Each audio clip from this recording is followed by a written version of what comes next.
Hello, everybody. We are now live, and it is 2019, and I'm still here, and I'm still alive. So it's a lot to be grateful for. Happy New Year to all of you. If you're watching this, you made it to 2019 too. So congratulations. We're all here. Okay, I am going to give you a very short summary of what it is I'm going to be talking about. And our topic is it all right to be coy about gun control? Now, what do I mean by that? Well, I had a criticism of my last live stream in which I was talking about Nassim Nicholas Taleb and his stance on gun control. And first of all, just to be clear, I don't know him. And I haven't read everything he's written, and I don't know for sure 100% what his stance is on that. But someone suggested to me that I misunderstood what he had said and that he was just using a Socratic method of argumentation and that he was taking maybe a devil's advocate position, copying some arguments from the New York Times that were not his arguments in order to see what his disciples or his friends, what kind of arguments they would use to topple those arguments by the New York Times, and that Nassim Nicholas Taleb actually maybe does not even wish to share any particular position for or against gun control. And if that is the case, would that be okay? And am I a bad guy for wanting to know what his position is or to trying to derive his position from some things that I found on the web? Now, all of this started when he refused to answer a question.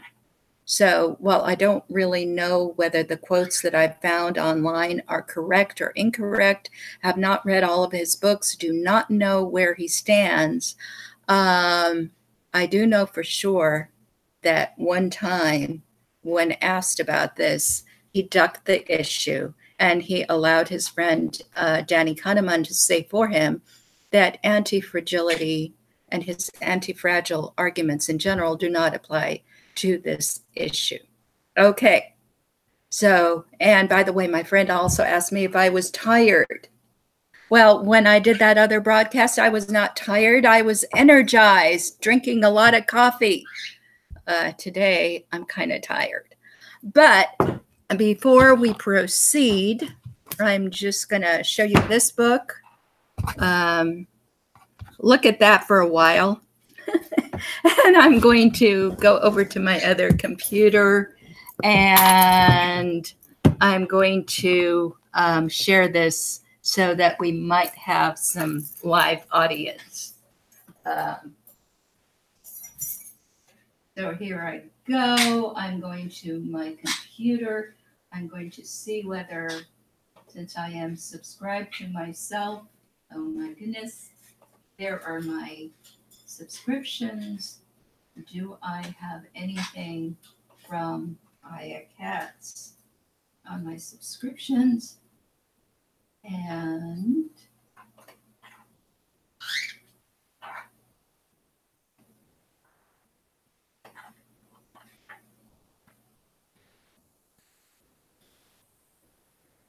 let me go over here. Yeah, I'm live now. And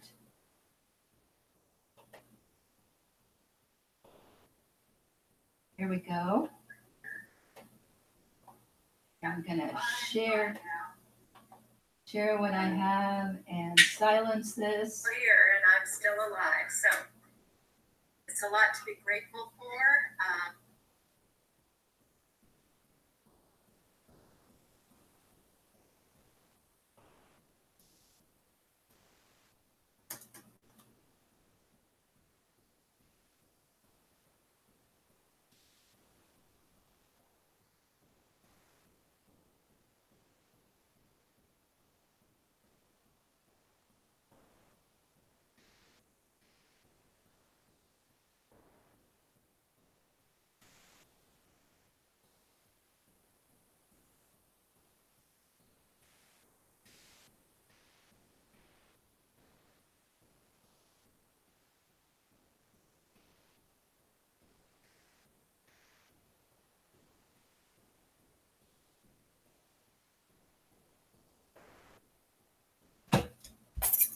Okay, coming back.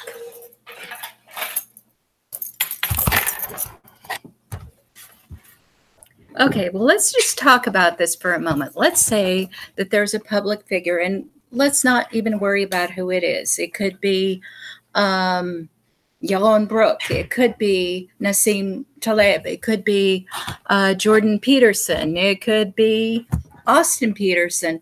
If you have a public figure who talks about a lot of different issues, is it okay for him to say, you know what, I haven't made up my mind yet about gun control.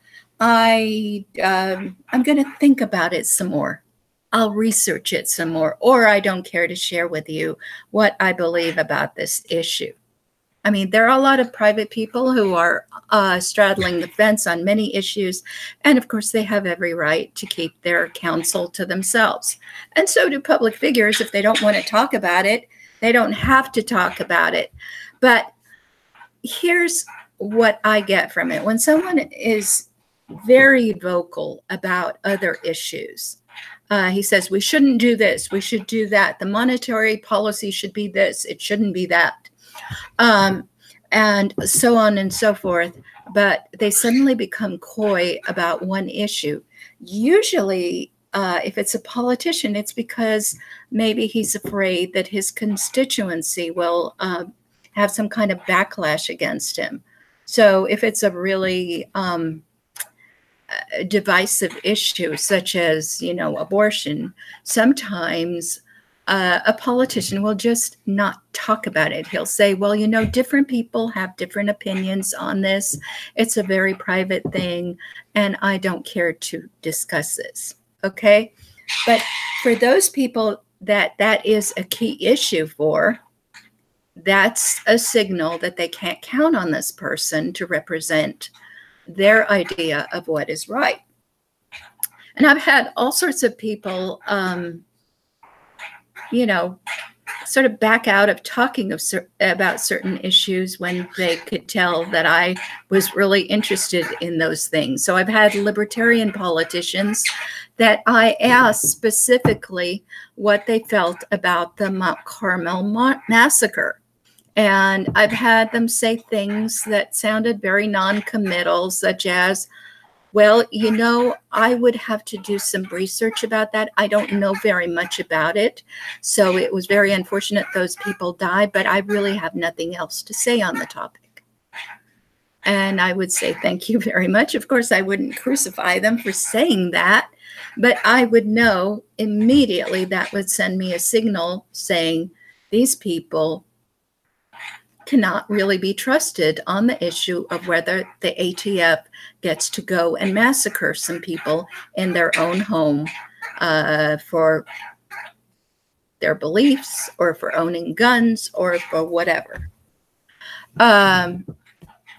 Okay, I mean, when you refuse to answer a question, you are giving some information about yourself and where you stand to the public. And especially if you're a public figure, it is totally okay to grill that person about this.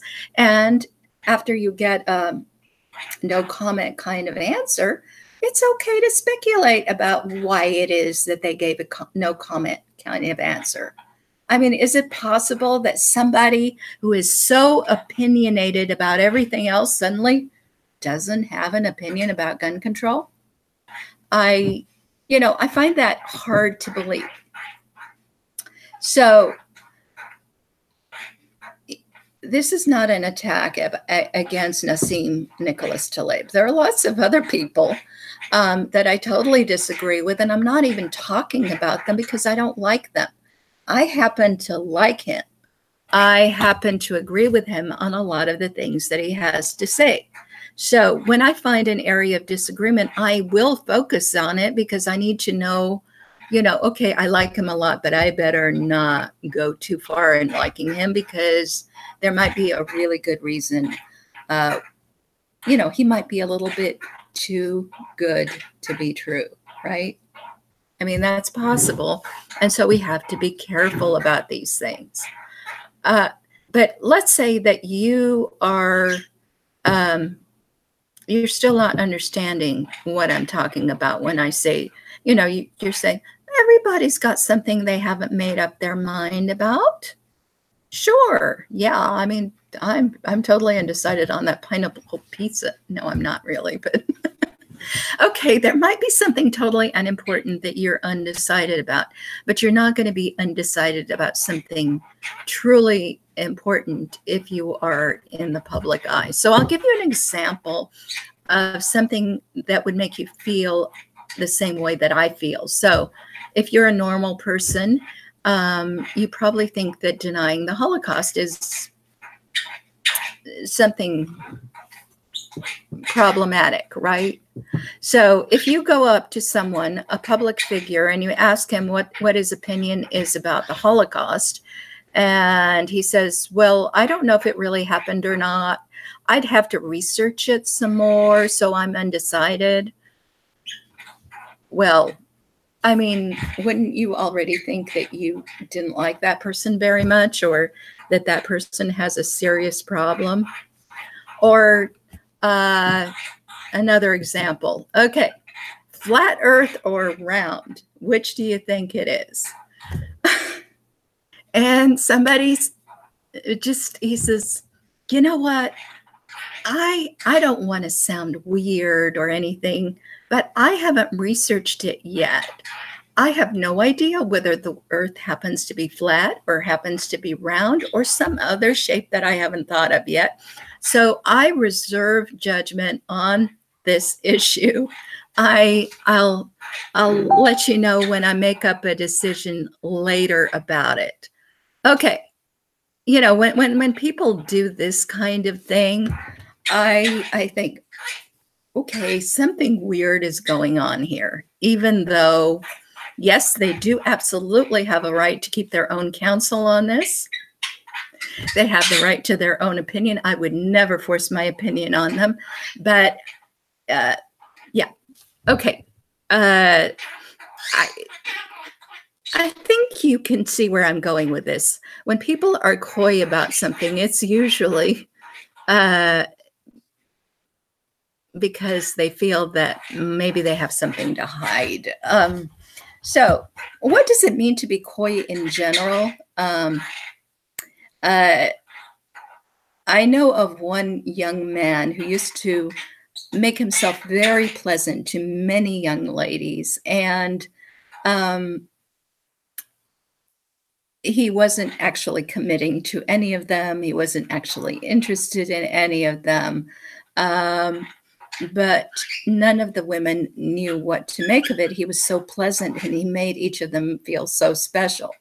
Well, later somebody explained to me that this person had a policy of playing coy.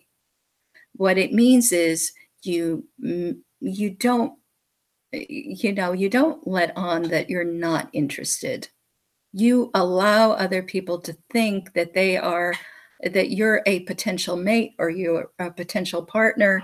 And so that way you have many people liking you, and nobody dislikes you for saying no. Okay, that's what it means to play coy. Now, Aaron Burr on his deathbed is reported to have been asked whether he believed in God, and he answered the well-meaning person with saying that he would have to remain coy on that issue.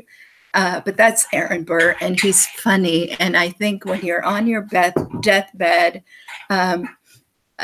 remaining coy is, well, it's classy. It's very classy because, hey, you're going to find out soon enough anyway, right? But in general, I don't think public figures should play coy about issues.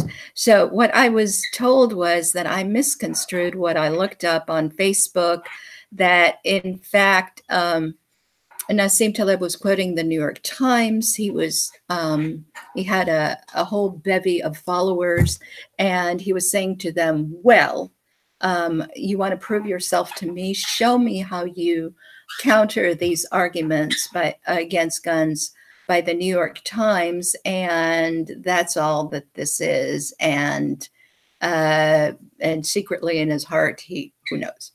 Okay. I had a law professor who used the Socratic method.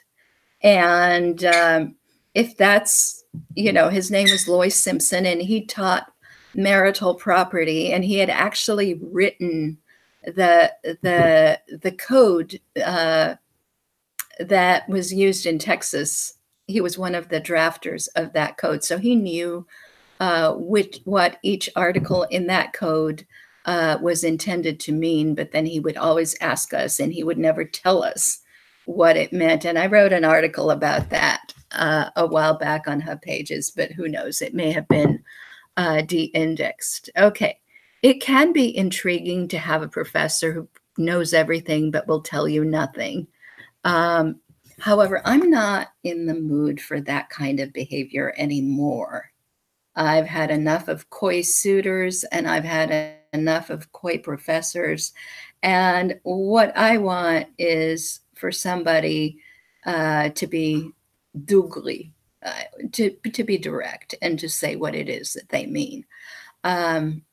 Just so you understand, while I haven't read all of the books by Nassim Taleb, I am intrigued by them. And I bought quite a number of them on Audible, and I'm planning to listen to Anti-Fragile very soon as I clear some space. I have too many photos on my phone, so right now it won't let me download Anti-Fragile. But I'm also an author, and I have a feeling that some of the people who are not quite getting what it is that I'm talking about haven't read my books. It's perfectly understandable when you're an author and you've written many books that maybe it's ridiculous to ask any person who has just now heard of you, or who was just now met you, or has just now befriended you, to read all of your books at the same time, because it takes quite an effort. But I was born in 1960, and Nassim Nicholas Taleb was born in 1960 as well. So we're the same age. We're contemporary authors. And while, he can read me, I can read him, I do not feel that I need to study at his knee or do anything of that sort. That's just not my inclination at the moment. But I did find a quote from him that seemed to indicate that he would rather the government took care of the gun issue. He doesn't want to be on a flight with a gunman. I'm not going to even attempt to screen share, but I will be sharing that link with you in various ways. And I don't know whether that was a Socratic link intended to bamboozle his young followers, his acolytes, and then they're supposed to argue against it. That's entirely possible, but it kind of looked like something that Nicholas Nassim Taleb was speaking in his own voice, because he said via negativa. And that's something that he says a lot. I don't think that's something other people who write in the New York Times generally say. So I'll share that with you later. But here's the thing. I need to sell my books. I'm doing very well on my other channel. Thank you very much. But nobody's going to buy my books by, just watching Bo groom my face. And so it's absolutely necessary that I get into a public discussion about important issues on this channel. And this is my plan for this year. I'm going to have live streams alone with other people, interviewing people with Julia Hanna, and in many other different ways. And I'm going to discuss important issues.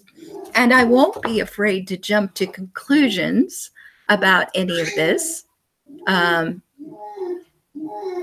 And if I make a mistake, I will admit it. It's okay. It is better for me to stream and speak my mind while I still can, while Bo allows it, and be wrong and come back the next week and say, oh, sorry, I was wrong, than to not stream at all and lose my opportunity.